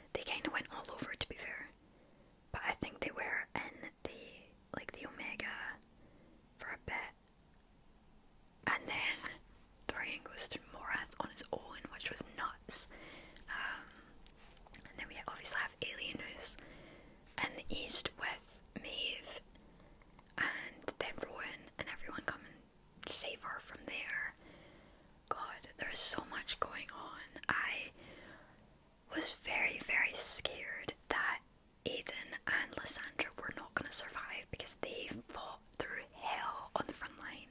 They held that though, they did that, and they had their moment. But to be honest, every time I was reading their chapters, it was depressing. It was literally like a war.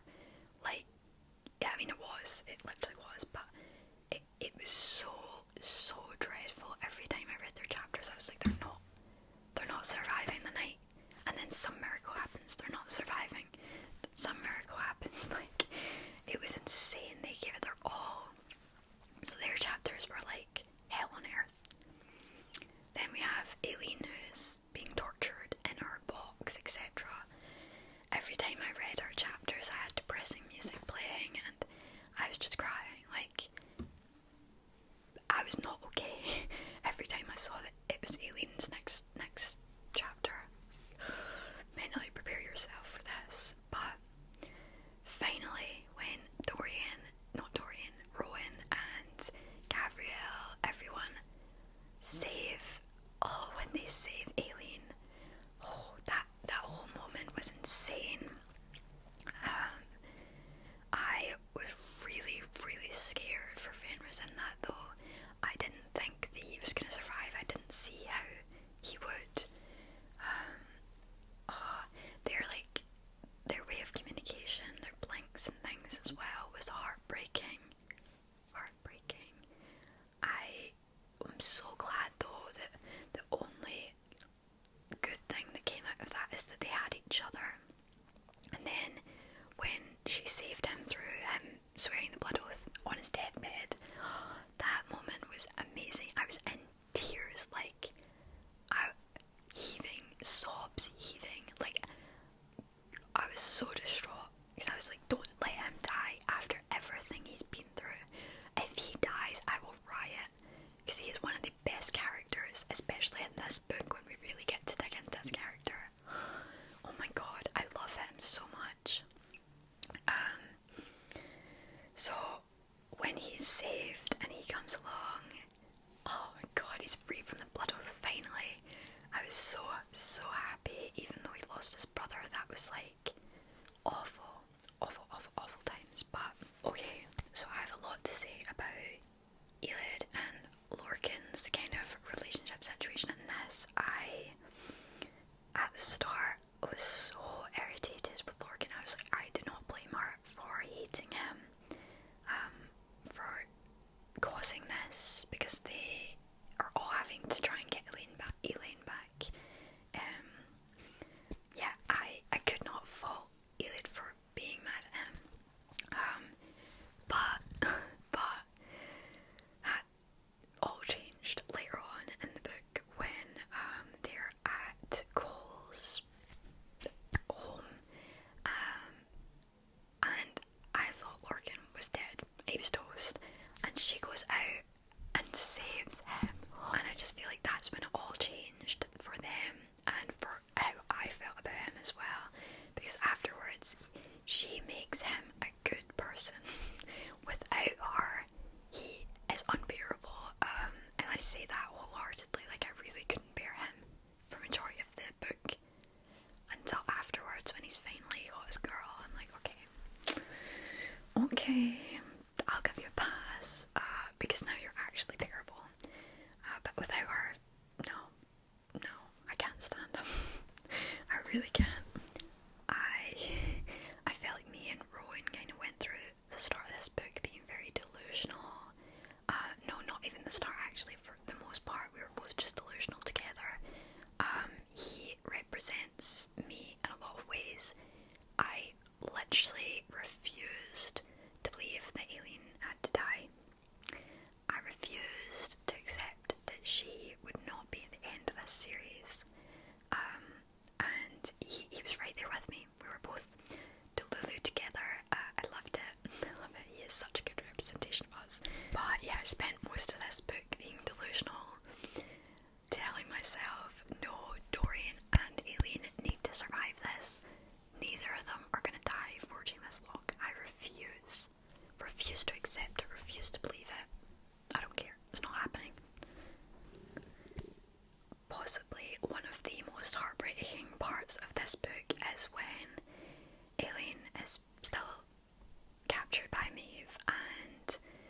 think it's just after Fenris Connell dies, and then Maeve at some point tells Aileen that Rowan has been spotted in the north, which basically Aileen gives up and she is like, he's not coming for me.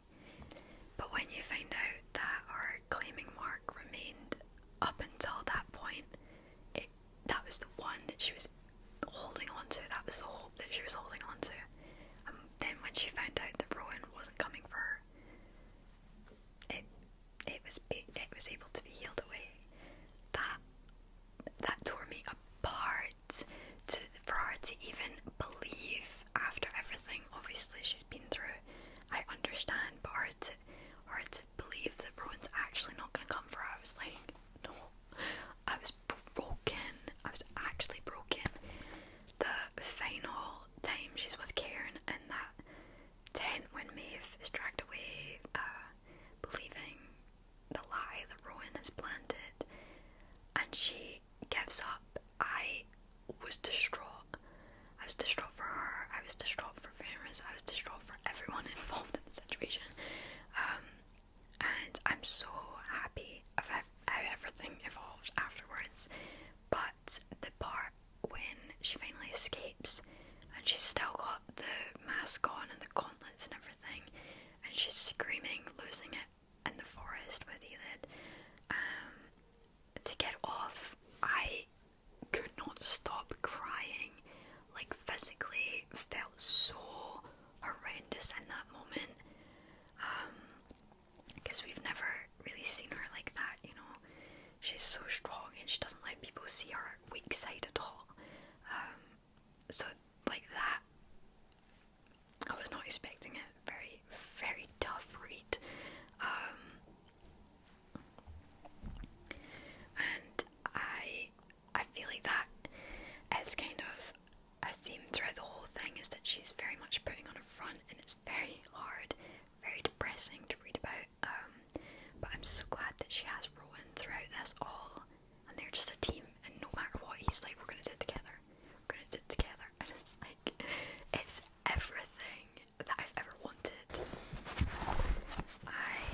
I just loved reading about them so much, and I'm so glad that she has that one person that she can be vulnerable with. But like every time she broke down and she said she was so tired, I was like, no, you're not giving up. We do not yield here. You are gonna make it to the final of this series. Like, you are gonna be there. You're gonna survive. You're gonna be alive, and you're gonna get to go home. I was determined, and maybe a little bit delusional, but it worked. It worked. I've just clocked another thing that Lorcan said that really enraged me.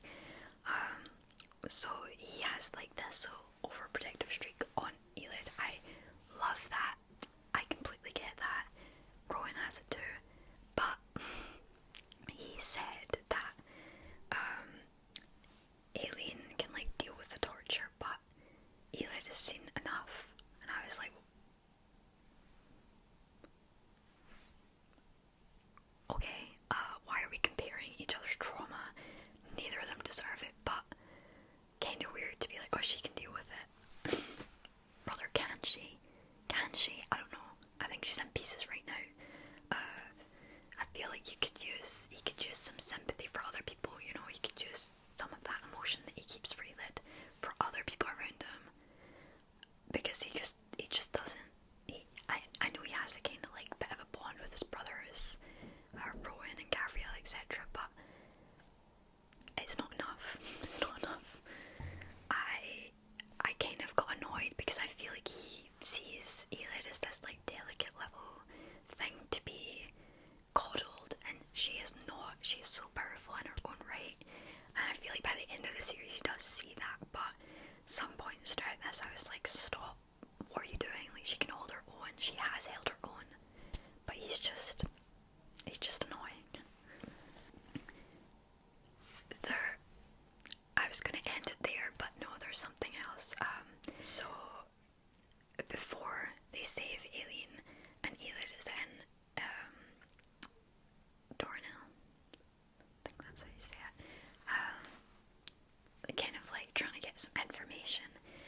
she is like a little bit late to meeting up with them again, and he's like, you know what, F this, F the plan, I'm going to save her, F Aileen. And I was like, you already did that. You already have forced her into this enslavement.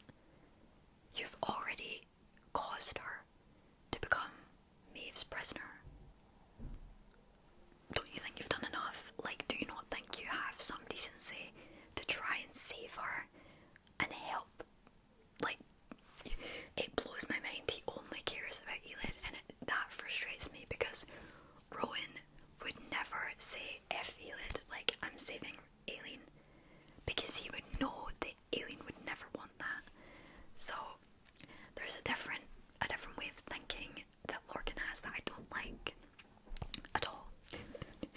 When we meet Essar and Dornell as well, she's so cool. But then she reveals that she like used to be with Lorcan, and I was like, how is he getting all of these women? All of these beautiful, amazing, intelligent women? How? He's literally... I actually can't. Okay, one grudge I have with this series and with this final book, as with Manon and Dorian, I loved every little crumb that we were served, but that's all we got. We did not get what we deserved with this couple, and it really broke my heart, because chapter 62, when they finally are like vulnerable and intimate together after like just having somewhat of a relationship, but only really as a distraction, when they finally have something special together, and Manon is literally like ready to give up her freedom, what she's been fighting for this whole time, in order to get him to stay, but he knows her better than herself, and it's like, no, that's not what she actually wants. She just wants to make me stay and not leave, put myself in danger. And he leaves. My heart was torn out of my chest, like literally broken into shreds. And the magpies are really enjoying this glass review. Yeah, I just felt, even by the end of it, I'm so happy that Manon got to go to the wastes. But, oh my god, it's so bittersweet, because the sacrifice that the 13 gave, guys, I was not expecting that. I was not expecting that. And that broke me. Like, I think that's probably the most I cried throughout the whole book, is that part where Manon literally loses her family. She loses her coven, her people that are closest to her and have been through her hell with her, and they sacrifice themselves so that she has the opportunity to survive. I was like, this can't be happening. And I was like numb. I was literally numb. I had to reread that part, because I was like, this can't have happened, right? But it did. When they unleashed the yielding to save her, that was incredible. So good, but so depressing at the same time.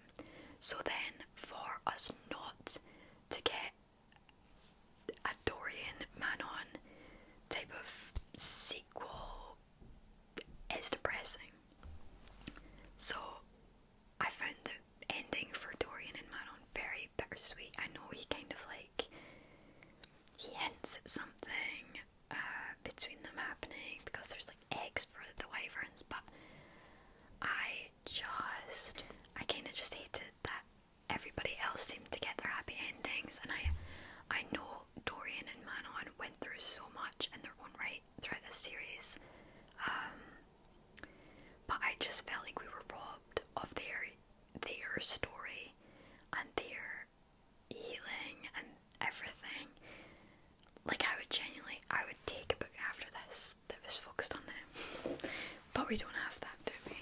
But I just feel really robbed, because I think they had such a genuine connection, and they both really had something to provide for the other,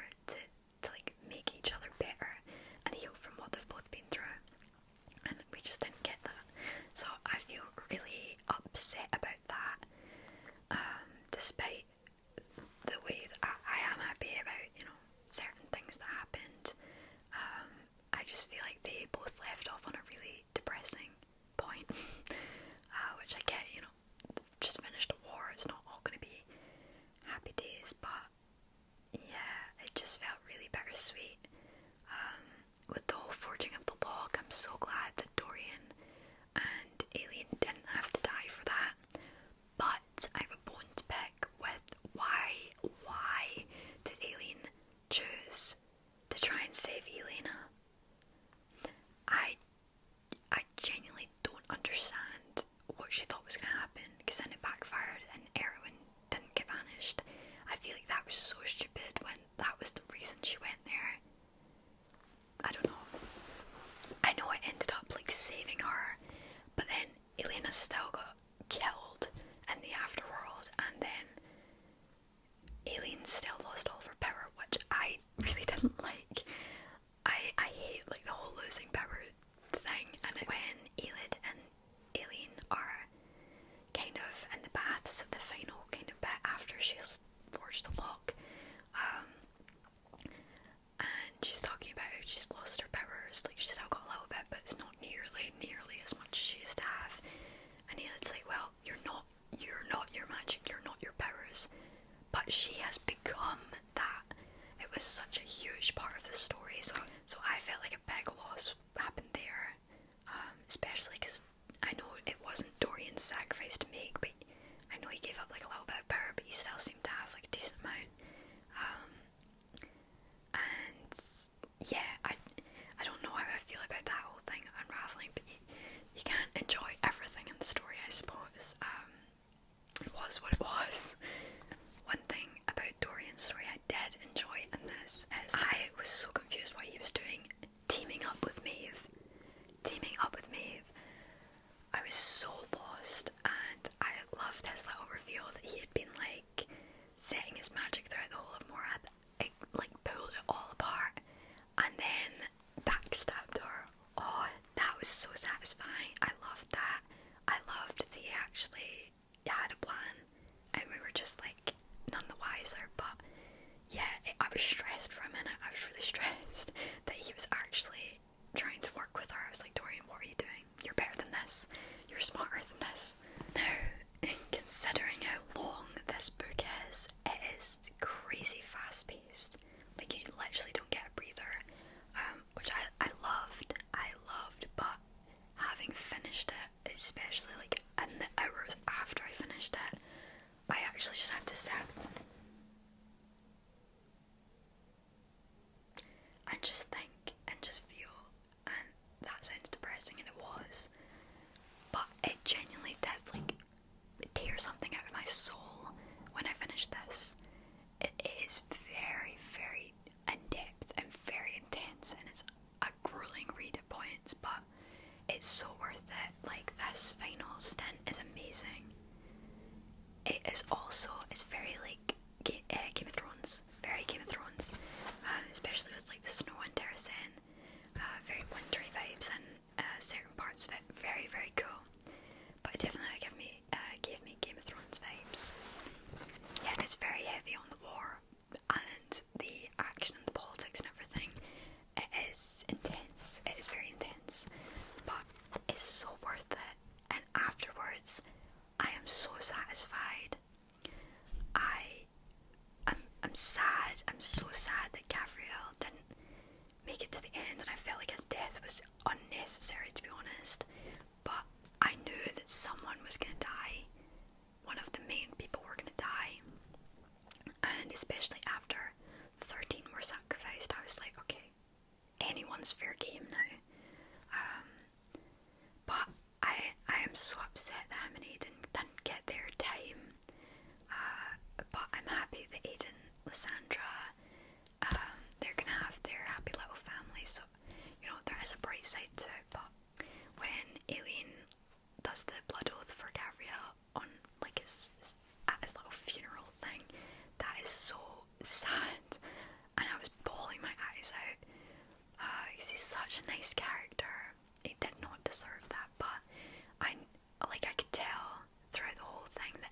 reason that was like his focus, that was his sole focus. So to die to save his son was like the biggest, bestest thing he could do. So I understand why it came to that, but it felt very depressing. I will say, I just saw in my notes there that I did mention I'm happy that Manon and her witches and everything, the final wrap up of her story and her becoming this new like hybrid Crocken whoever witch queen, I am happy that it wasn't overshadowed by a romance. I feel like that can happen in some instances, and I'm happy she just got her moment and we just got to see all of the witches, and the like coven element was so good. That's why when the 13 died I was like distraught, because they were obviously the other witches that we knew so well.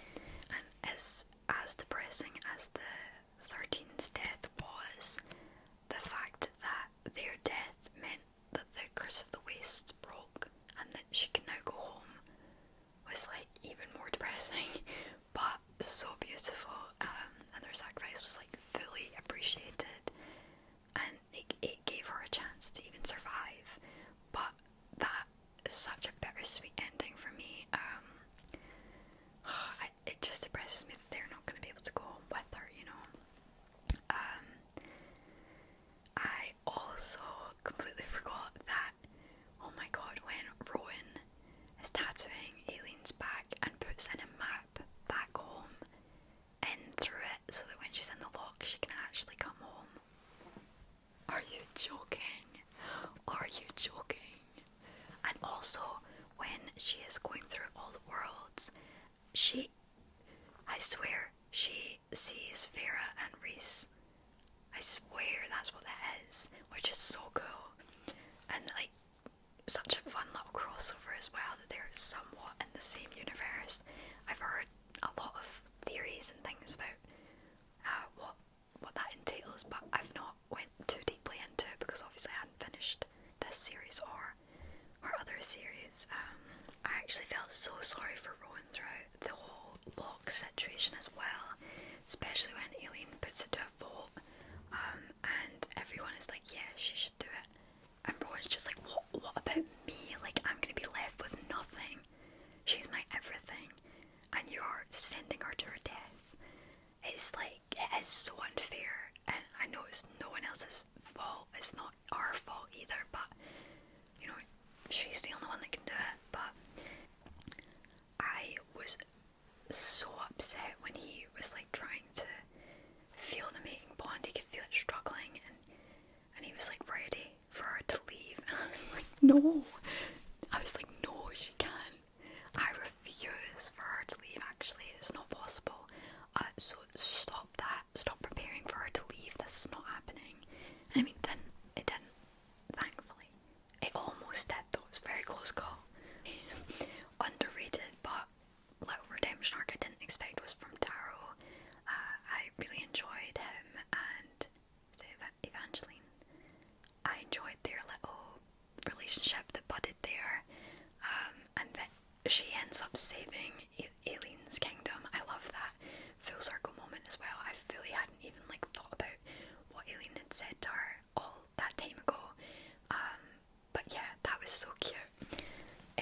The final battle of this was epic. It was so epic when Aileen, even though she doesn't have any magic, goes up against both Erwin and Maeve, feigning that she has all this magic and she's got all these plans when she doesn't.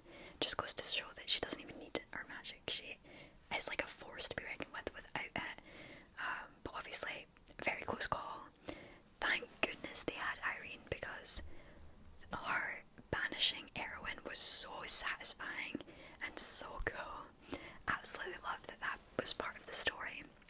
And then Aileen and Rowan and everyone getting to slaughter Maeve was great. It was absolutely great. That was another very satisfying ending. So yeah, it just felt like everything closed off so well. Everything that I ever wanted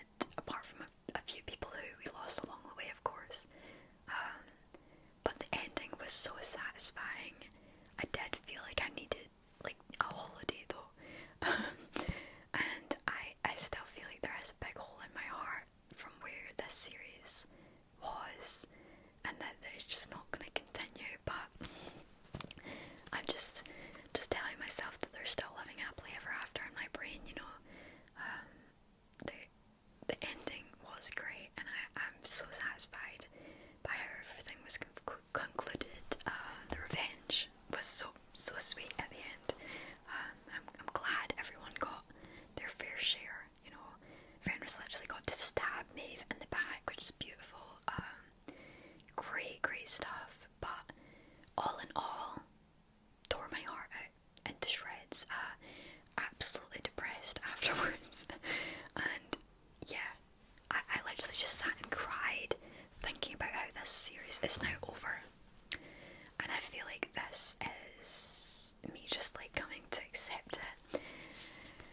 And yeah, if you have any recommendations of books that have come even close to how much you love this, if you're like me and you read this and it like literally changed your brain chemistry, I need you to recommend me books that are going to help with this hangover. I have such a newfound appreciation for reading after reading this series. I already loved reading, but this is like a new experience, you know.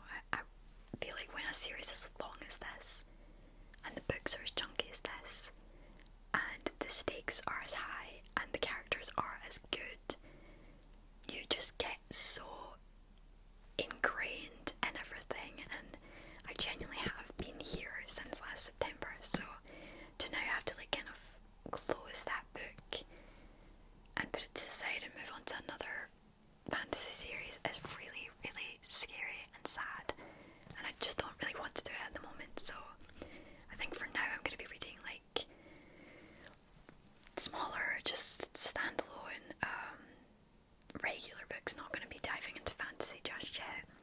I'm going to give myself a few days to kind of just accept what I've just read, because this is it is the best series I've ever read, and the story that is here is unreal. It's unreal. It's like nothing I could have even comprehended. And when I finished Heir of Dawn and I was about to go into this, I was like, I mean, what the hell's gonna happen? I was literally so confused and so curious and intrigued. But Sarah J. Maas is a mastermind. She is so creative, and the way that everything clicks into place, everything's so intentional. For such a long series that only, in my opinion, gets better and better and better and better. I think this is beautiful, and I understand why so many people love these books and this series, because this trumps anything I've ever read before.